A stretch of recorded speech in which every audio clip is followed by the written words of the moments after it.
Today, I want to talk about how to switch GMAT providers. First of all, nobody wants to be in this situation. We usually try to pick the best paths for us from the beginning, but it's hard to be 100% right from the beginning in any particular endeavor. And that's particularly true when it comes to GMAT studying because you've probably never done this before. So it's hard to be perfect the very first time you're doing something. What you've done before is study for other tests, and the GMAT seems just like another test. On the surface, it appears to be like the exams you've studied for in the past. So you might have thought, well, this is what worked for me in the past, so I'll just do that again. Or maybe you watched a couple YouTube videos of people who got 99th percentile scores in 2 weeks, or some people who got a great score and then ask you to use their preferred program. And there's nothing wrong with people sharing their experiences, and there's nothing wrong with people wanting to get paid for their recommendations or endorsements. In fact, maybe you're one of the people who chose perfectly from the beginning and you got the score, and now you're just listening to this for fun. But I would say that at least 50% of people, and this happened to me, and I'll share a little bit more about that later, try one thing and then they have to switch to a different provider. So it's a super, super common situation. And I don't see very many people talking about it. So let's try to give the most balanced perspective that we can, given that a lot of providers in the space are really only focused on themselves. I think this is a particularly important conversation to have because even most clients or most students' advice in the space is generally based on one or maybe two data points. So they tried one thing that worked for them, and then they had success, and so they're eager to share that because it makes them feel smart or superior or high status or just helpful. Um, and then you have people who maybe tried two things and then concluded that like nothing works. And then you've got some people in between as well who maybe tried one thing and then the second thing worked, and so they're kind of pushing that when you're asking for advice or when you're just out on the internet trying to figure out what is the best path forward for me. Unfortunately, uh, none of those extremes is correct for everyone, and this is like the good news and the bad news, I guess. But the better news is that there is a perfect solution for you personally and your unique situation. You may just have to spend some time to figure out what that is, and that's what I'm going to try to help you do today. Again, it's not ideal. Nobody wants to be wrong the first time, but given that it makes sense why it happens, because again, the GMAT looks the same as other tests, but it actually works very, very differently. And if you're not sure how it's different, please head to our website. It's linked in the description of this content. Check out our video on how you can achieve your dream GMAT score in half the normal time. I'll talk you through the scoring algorithm and how that's very different from other exams. That's just one of the big differences of the GMAT, but it is the most significant for most people. But if you're familiar with that concept of how the scoring algorithm works, or you've watched that video, then you will be familiar with how different the exam is and why a lot of people go down path number one and then path number one ends up not working out. They're assuming that the game that they're playing now is similar to other games they've played in the past, and that's a reasonable assumption. It just turns out to not be true in a very large number of cases. Now, I do want to be clear. There are certain types of people who just study for it like it's any other exam. They get a great score, they go to business school. Like that's awesome. That's awesome. This episode is just not for you. If you're that person, like a lot of people are jealous of you, that's super cool. Definitely capitalize it, definitely on it, definitely like chase your dreams. I mean, like it's all good. We're not here to say that things should be different. We're here to talk about how things actually are and to confront the truth of this situation. And so given that this is the situation, I think it's wise to make a switch if you are going to make a switch intelligently. Quick important note, if you're just starting out with your studies, which will not be most of you listening to this particular episode, but if that happens to be you, then I would highly recommend you stop this episode and go to our How to Start Your GMAT Studies in 2024 episode from January of 2024. There's a new version of the exam this year, and it can be really confusing if you're engaging with this material for the first time because a lot of the online material from pre-2024 deals with a totally different version of the exam. This is happening with a lot of generative AI tools right now. They're still telling you about this old version of the test, and that's confusing. So that episode will help clear up some of the differences. There's also a episode right before that called the Definitive Guide for the Brand New GMAT Focus Edition. You can check that out if you want a little bit more detail about the new test. Now, most of you listening to this particular episode will not just be starting out by definition. That's the whole purpose of this episode. So let's get into several key points that will help you switch if it's time to switch. So the first question is, how do I know that it's time to switch providers? And I think there's two, maybe three situations, depending on how you divide it up. The first is your current provider and study plan is taking too long, and you will probably miss your deadline. Some programs are just really, really long. Some people like that. For other people, it's just not a fit. We're not here to say if something's good or bad. We're here to say if something is the right fit for you personally. Unfortunately, it can be really difficult to tell how long something is going to take to complete when you're just starting it out. Having said that, when it's clear that you are going to miss your goal because you've spent time with a certain product or provider or study plan and you're just not making fast enough progress, that's a great time to consider, at least consider switching providers.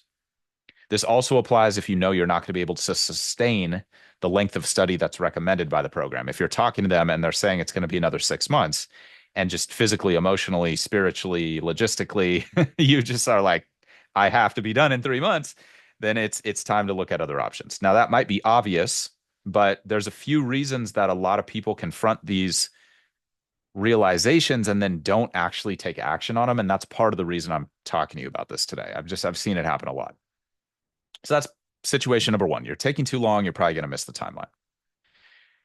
Situation two, you're not seeing results. Again, this might seem really obvious, but it's worth discussing. It's not good if you're not seeing results. If your current provider or product is promising you results, whether it's free or paid, and they're telling you this is going to work for you in this number of weeks or in this number of hours, and it's clearly not working, and you're doing what they're saying, then you need to change something because repeating the same behaviors and expecting different outcomes is the definition of insanity. So that's situation number two. You're not seeing results. Situation number three, you're just not having the experience that you want from a learning perspective or from a customer service perspective. This is more of a personal choice, but I think it's worth mentioning just so you know that you're not alone. If a program was recommended to you by a friend, but you hate it for whatever reason, there is a little bit of social pressure, sometimes a lot of social pressure to continue the program. You're like, oh, I'm going to grit it out. I'm going to grit my teeth, that kind of thing. That's totally normal, but it's not necessarily a great reason to continue. Remember that your friend recommended the product because he or she wants you to get results and win. That friend probably doesn't have some special allegiance to a specific brand.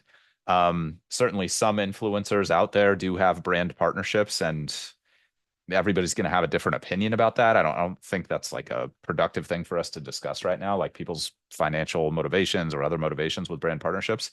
We're all in business. We all understand why people make brand partnerships.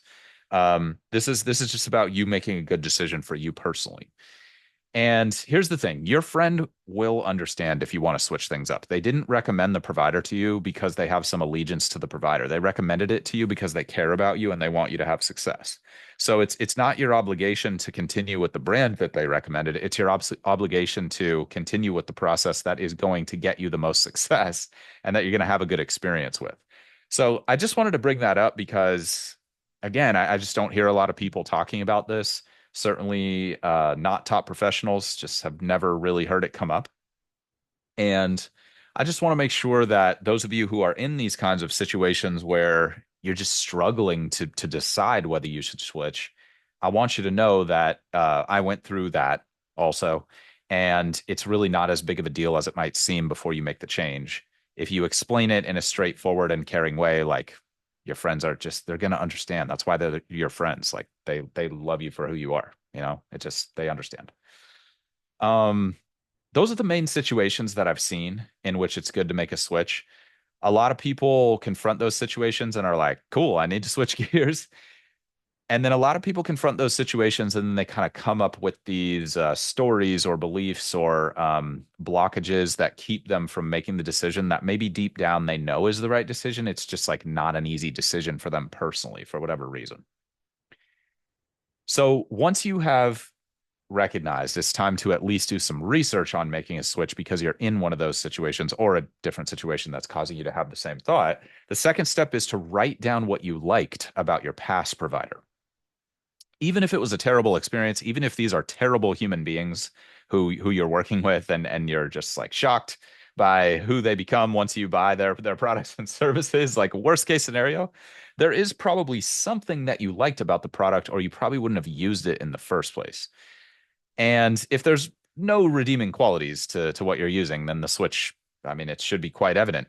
But I found that to be rare. I think there's at least some things that you liked about the program, even if it's not working for you personally. And I'd recommend writing those down. Make a list or put it in a spreadsheet, whatever you like to stay organized.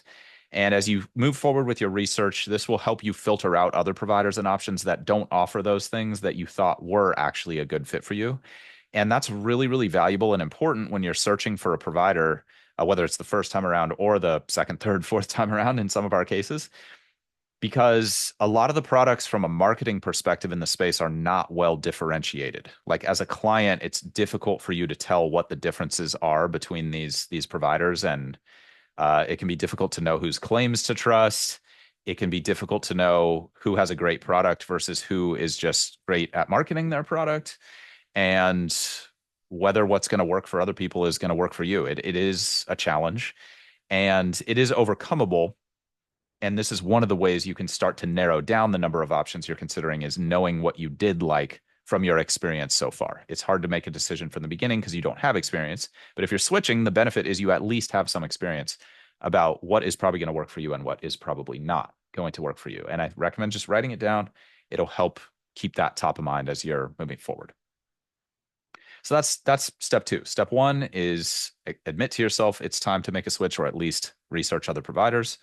And then step two is just write down what you've liked about your current or past providers. Step three, figure out what your budget is. This is, for better or for worse, a significant factor. Technology is improving. Hopefully, soon we'll have better options that are free, fast, and super high quality. But as of today's technology and the current state of the industry on November 19th, 2024, I personally do not think there's a amazing, complete, free solution that's super high quality and fast for the vast majority of people. Again, there's going to be these people in the MBA applicant pool who are just so talented, so hardworking, so whatever the traits are, that they can work with some free resources and get fast, awesome results. And it's like that's great. Again, that's just great for them. That's not the vast majority of us. And if you've listened to any of my content and you know anything about my story, historically, I really didn't struggle academically. And all of a sudden, the GMAT just like really threw me for a loop. And that's putting it mildly. If you're in that situation, then I just want you to know you're not alone. And I found success and you can find success too. It just took me a lot longer and it felt a lot worse than I wanted it to. Let's put it that way. And that's why I'm doing this for you right now so that I can save you some of the pain I endured. So again, hopefully there's awesome people out there who are super intelligent, super motivated, and like super ethical and, want to give back. And they're working on this fast, free, like high quality product that's going to save the world for as far as GMAT prep is concerned, at least. But right now, I don't really think that's there. There are great free solutions depending on the situation you're in, and there are great paid solutions. And I will start to help you figure that out as we go through the rest of this episode. But the first thing in deciding what you're going to pursue with a new provider is figuring out what you're comfortable investing. Most people just focus on cost when they're thinking about the investment here and switching providers. But first of all, none of this is financial advice. I don't think that's a good way to make investments because investments are not only about costs. Investments are about returns. And I think any credible investor would back me up on that. Now, you may not have the capital to participate in certain classes of investment. That's almost universally true. Almost everybody has some kind of financial constraints and would probably like to do deals or make investments that they can't currently. That's going to be the vast, vast, vast majority of people. And so that is a consideration. And that's why I'm walking you through this whole budget making process, because we don't want to do anything financially irresponsible. Maybe that's obvious, but I do see people do it sometimes. They get in over their head with GMAT prep. It's not a good situation to be in. You don't want to do that. But you also don't want to be on the other extreme where you are handicapping your upside and handicapping your potential gains and potential progress and success with the exam and your career just because you're too focused on the initial investment, if that makes sense. So there's a balance. There's what can I afford, and then what is the upside? What's the return? Even if it's painful to part with the money right now, I'm going to get all this awesome stuff back in the future with this level of certainty, and so therefore I'm willing to do it. That's what great investing is, in my opinion. I think maybe perhaps obviously many of us would love to spend the money we're investing on really cool stuff right now, and it might be at least to some degree painful to not do that. But it pays off later, and that is, of course, what investing is all about. So you'll just want to do a little bit of math here. Let me walk you through what I recommend to try to keep this as simple as possible. I recommend web searching Forbes best business schools. I think it's really valuable and important to use the Forbes lists because it will put together average pre-MBA earnings, post-MBA earnings, your GMAT score, and the 5-year total gain from certain programs, including debts and costs to attend, which are all really, really valuable data points that I haven't seen in other rankings. Now, the Forbes rankings are a little outdated time-wise, but I think the fact that they have this data is more than makes up for that fact that they haven't updated the data in a couple years. And you could scale up the data with recent inflation, and like pretty much you would have the current numbers. So I recommend that you do this on a desktop, but if you're on mobile, you can scroll to the bottom of the page when you get to the rankings page on the Forbes website and just click switch to full website, and you'll be able to see everything I'm talking about. It's just going to be a little bit small and potentially hard to read, but you'll still be able to get value out of what I'm about to walk you through. So just look at the schools that you're interested in and that you want to go to, and look at how big of a financial gain they can produce for you. Just ask yourself that. What's a reasonable expectation based on these averages? If you look at the top schools, on average, it's about 100K per year every year for the rest of your career. And that's assuming you get no additional raises, you never get promoted, and you never engage with any other new financial opportunities like investing, and that your only source of income is salary, and you're not going to start your own company or anything like that, which many of you will end up doing all those things. So if anything, it's a low estimate, but you can just see top schools, people come in making around 80, 90, they leave making around 180, 190. And as you go up in the rankings, those numbers can get bigger. As you go down in the rankings, they can get smaller, but these are nice round numbers that I've found helpful for people thinking through this. So what I recommend doing is take that yearly number. You can look at your current earnings, and then you can do some research on your industry. You could network with some people if you want to go a little bit further than what I'm recommending with the Forbes list and see what kind of comp they're making 5, 10, 15 years post MBA. And then multiply that number, that gain number that you get, times the next 30 years that you're likely going to work. And that'll be a reasonable low end yield approximation of total upside you'll have as a result of having the MBA versus not having it. That's the additional money that you will have over the next 30 years that you would not have if you did not do the MBA, all else being equal. Obviously, this is a very simplified calculation, but I don't want all of you going down the rabbit hole of like super complicated financial models, unless that's your thing. If that's your thing, then you've probably already done this analysis, and like what I'm saying might even be a little redundant. But if you haven't done that analysis and you have those skills, then by all means use them. If you don't have those skills, or you just don't want to put in that kind of effort, this simplified math that I'm talking you through should be enough for you to find a reasonable budget, okay? So just ask, looking at this 30-year gain number, what would I be willing to invest now to get that? And think about your current financial constraints and what you can afford. That's your budget. What you're willing to invest to get that upside that doesn't put you in a terrible financial position right now. That's your budget. Now, I know many of you are not going to business school for financial reasons, but establishing a budget is a financial decision, and that's why I'm focusing on the financial aspect here. That's the only reason I'm bringing this up, is so that you can make a good budget calculation for yourself. When you have that number, you can now proceed with the next part of your analysis, which is, what is your timeline? Now, your budget is going to affect your timeline a little bit because by and large, and this is a major generalization, but by and large, the more you can afford to invest, the faster you will be able to make progress, because most of the time, speed comes from customization. And the more you can invest, the more customized programs you can get, the higher level people who have more extensive track records of success you'll have access to those people. And this is true in a variety of fields. Like, the more I can afford to invest, the better doctors I'm probably going to have access to, all else being equal. Now, I guess I'm speaking from a US perspective, so it's kind of a problematic example worldwide, and I apologize for that. But hopefully you get the idea of what I'm putting forth here. So what I recommend in your timeline is thinking about your total study hours, not just days, weeks, and months. But you should include days, weeks, and months as well, because this is a very deadline driven situation. So the idea is you want both. And the reason I recommend thinking about both is a lot of providers and a lot of free study plans out there talk in terms of weeks, months, et cetera. And I find that to be a very, very problematic way of looking at the situation. And I honestly don't know why these really intelligent people do that.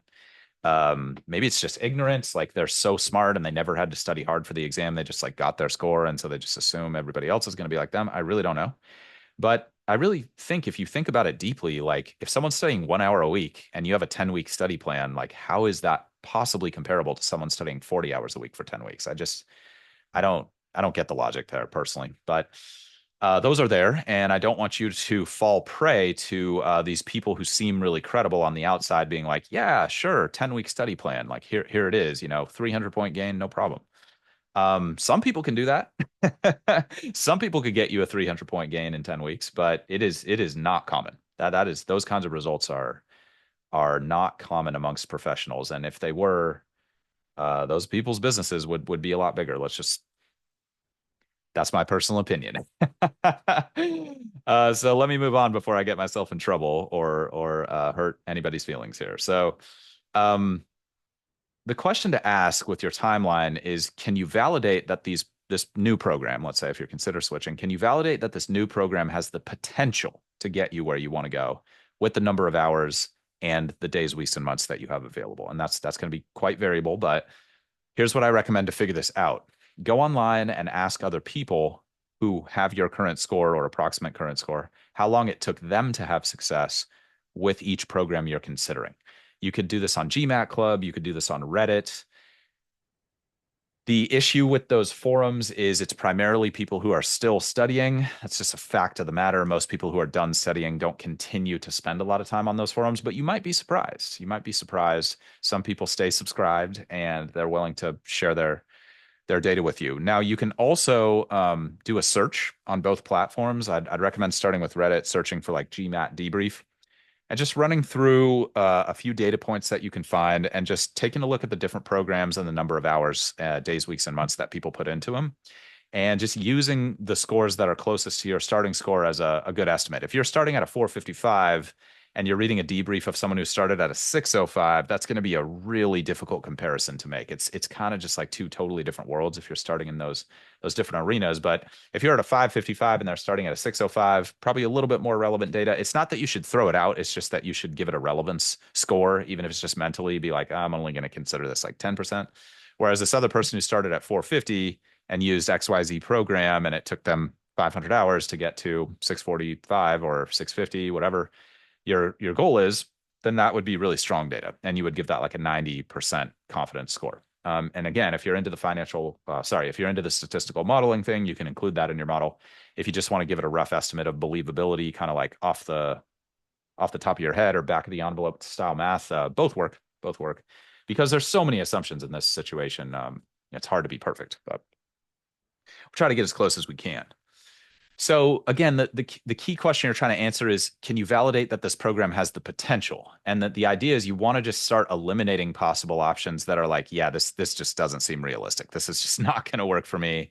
Every data point is 400 hours of work to get from where I am to where I want to be. I only have 100 hours.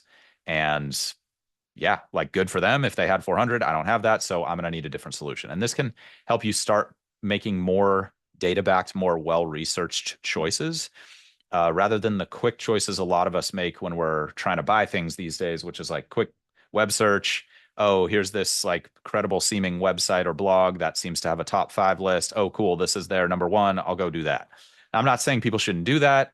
I'm not saying people shouldn't pay for those placements. I'm not even saying that people do pay for those placements. I'm just saying that there's a small amount of data when we're making that decision. And if you need to switch and you've already accepted that your current provider is probably not the best for you, then ideally you make a stronger, more data validated decision the second time around. Hopefully it's obvious why we would want to do that, but I'm trying to give you the tools to do it because I think a lot of people want to do it and they're just not sure where to get that data. So GMAT Club, Reddit, searching past posts, debriefs of people who've taken the exam. This will help you construct a reasonable thesis about whether the programs you're considering are even viable. Now, unfortunately, it's basically impossible to predict the exact day that you will hit a goal level score, but the provider or their past clients should be able to give you a reasonable estimate. If they can't give you a reasonable estimate or they tell you straight up that they don't think they can help you, then definitely believe them that they are probably not going to work. um, Maybe that goes without saying, but um, I could have used someone walking me through this back when I was closer to where you are. Not going to make any assumptions that our situations were the same, but I went through this. It was very, very, very, very, very, very, very hard, and for me. And yeah, this would have really helped me out. So, based on your budget and timeline, once you've collected that data and made some reasonable decisions, and you have hopefully a short list, based on your budget and timeline, now you can make a good decision about how to move forward. Quick, rough math. One-on-one tutoring is usually going to be the fastest based on our data set, which is very extensive, but it's not necessarily going to be true for every single person. I'm just sharing the data we have so that you can have that for your informed decision. About 2 hours of study for each 1 point gain working with a great one-on-one tutor. Okay. That's why they are more expensive. They can save you a lot of time. And there's a lot more believability that you're going to get your score when you're working with a top pro. In-person classes or classes with a live instructor, we've seen around 3-ish hours of study for each 1 point gain on your overall score. Digital courses, self-paced courses, about 4 hours of study for each 1 point gain you want to make on your score. Books about 5, free stuff about 6. Really rough numbers, but I think it's a good way to see the approximate gains that you can expect based on different level of investment. I'd say most tutors are at least 1,000. Let's call it 3,000 on average, give or take. Classes are going to be around 1 to 2,000. Digital self-paced courses are maybe like $100 to $300 a month. So you do the math on that. Books are maybe a $100 to $200 one-time investment, sometimes less. Free obviously is free. And again, these are just averages, just data we've collected. I think you'll find it to be remarkably accurate if you take the time to collect a lot of data points the way we have. But yeah, just in case you don't want that and you trust our advice, this is what we've seen. Again, not a guarantee that you're going to see those kinds of gains on that timeline. You might be much faster or much slower. The range is quite extensive, but that's what we've seen. And I go much more in depth with specific recommendations within each one of those categories and more specific numerical breakdowns of cost benefit in that How to Start Your GMAT Studies in 2024 episode. And I do an even more extensive analysis actually in one of our first podcast episodes, which is called How Long Will It Take Me to Achieve My Goal Score and Can I Accelerate My Progress, I think from 2019. That's catered a little bit more toward the old exam, and also like the industry has changed quite a bit in that 5-year time horizon. So hence the new episode. But if you really want to go super deep on this, then both of those are there for you. Now, if you need or want faster results than those, reach out to us and we will talk to you about your options for that. But that kind of solution is not necessarily a fit for everybody. And so it's good to get a little bit of one-on-one guidance before you make it. We don't charge for that advice. It's just a free service we offer so that, again, you don't endure the pain that I endured. And we found that to be a really good situation. People give us good feedback about that. And it's a good vibe. Let's put it that way. So that's how you switch. Let's run through the high level here for you. First, how do I know it's time to switch? It's taken too long, probably missed your timeline, you're not seeing results, or you're just not happy with the service or the experience of your current provider. If that's the case, write down what you liked about your past provider or providers. Figure out what your budget is by looking at your total 30-year gain, figuring out what you'd be willing to invest to get that gain now. Don't do anything financially irresponsible, please.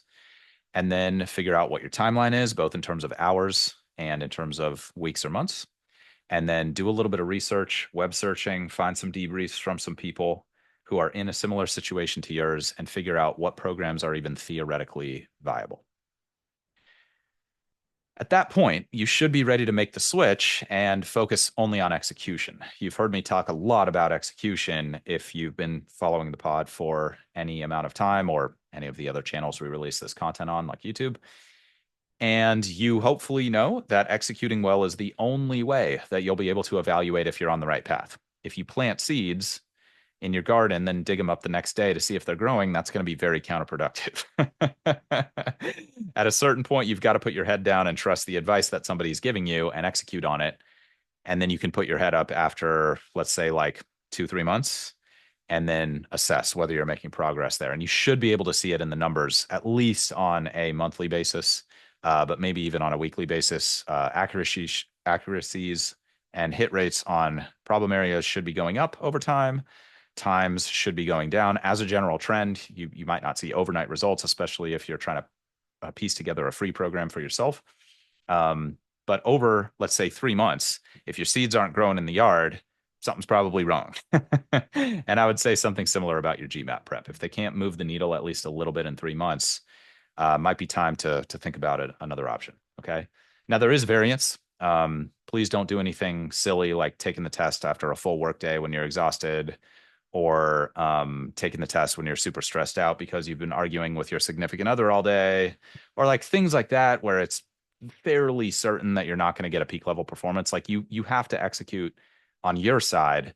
You can't blame everything on your provider. But at the same time, if you're doing reasonable execution and you're taking your practice tests in reasonably test-like situations and you're not seeing results, it's just not a fit. It's just not a fit. That's fine. It happens all the time. I actually I had to switch 2 times back in the day. I don't know that I've ever talked about this publicly, but I had 2 experiences with providers who shall remain nameless, where all their recommendations actually made my score go down. I had 2 significant score drops, I believe. Memory's getting a little fuzzy, which is nice. Don't like remembering those moments. 2 significant score drops before I really broke through. And there was a lot of factors in that. Certainly, I take responsibility for not doing my diligence on the front end, which is partly why I talk to all of you about it so much now. It could really save you a lot of time and pain. But also partly just because it's hard to make a perfect decision from the beginning when we are uninformed optimists, which is basically what all of us are when we're starting on this MBA journey. If we weren't optimistic, we wouldn't engage with it at all. And if we were super informed, then we would make the perfect decision from the beginning. So I would estimate that the majority of people end up working with 2 to 3 providers. That's what I've seen after over a decade now. Actually, I should probably change that intro. Sorry, everybody. Over a decade now doing GMAT specifically. So please don't judge yourself if you made a wrong call. I did, like I said, and my first 2 bets were negative bets. And I just recommend accepting that it's difficult to be right 100% of the time. Every great investor will tell you stories of losses. Maybe not everyone. I don't know. Maybe there's some people out there who've never lost or never made bad investing decisions. That's amazing. Would love to learn from you. Please hit me up if that's you. But not if you're just 1 for 1 on something like demonstrable track record, please.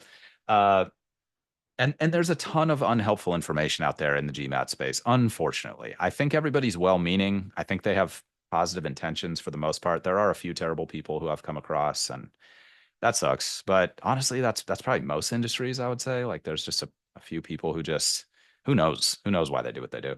But the vast majority of people are well-meaning, but it just for some reason there just tends to be a lot of noise in the GMAT prep space. And you did your best. You did your absolute best. Now it's time to focus on how you can become successful going forward, because the choices you made in the past are the least relevant to your future success. The choices you make now are the most relevant to your future success. So if you have questions about your situation or you want help picking a provider, like I said, reach out anytime. We'll be happy to give you our opinion about what we think will work best for you. You can find us at the GMAT Strategy on current social channels, or you can email us contact@thegmatstrategy.com, contact@thegmatstrategy.com. As always, my greatest hope is that this material will make your studies as easy and as painless as they can possibly be. If you want more tips and strategies for optimizing your performance on the GMAT, please head to our website, thegmatstrategy.com, which is linked in the description of this content, and check out our free video on how you can reach your dream GMAT score in half the normal time. Okay. Probably worth a good 40 minutes there, everybody. Just saying. In the meantime, this is a weekly show, so please subscribe and please stay positive and stay consistent with your studies. Talk to you all soon.